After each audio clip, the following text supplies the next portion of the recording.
Hello, my name's Abi, and today I'm going to be talking about organ matching and transplants, which is a continuation of yesterday's video, which Kenneth talked about blood typing.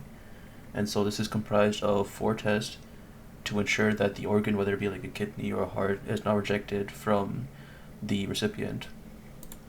So the first test is blood typing, which, as I said earlier, Kenneth talked about how to actually conduct this. But to summarize, here's a chart for organ matching. It shows which donor can donate to which recipient. You can pause if you need a second. So the second test is HLA or tissue typing. And so there are 6 types of HLA split up into 2 classes.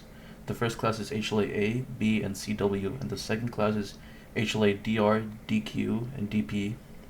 So each HLA type has hundreds of alleles inside of them, each gene, and the main ones that you're looking at are A, B, and DR for transplants. You get 50% of your HLA genes from each parent, and they are found on the P arm of the 6th chromosome. It would be best if the donor and recipient have most of the same types of HLA genes in order to proceed. So the third test would be the panel reactive antibody, or PRA. So for this, you need to take the patient's serum that has the white blood cells and mix it with a panel of 60 random people to check for reactions. A higher PRA is worse, since that indicates a more likely chance of the organ being rejected, and so you'd optimally want the PRA to be lower for a higher chance for the organ to be accepted.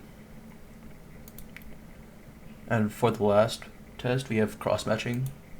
So basically, as you see in the image, you take some of the recipient's serum and mix it with the white blood cells of the donor, and you'd optimally want a negative cross-match, since it indicates no reaction, which is good because it shows that the organ will not be rejected, which a positive one will indicate that it is being rejected. And if any of these tests here are failed or the scientists do not like the results, they will either stop the organ transplant completely or find a new organ to try and test more on. So that's how you do organ matching and transplants. Thank you.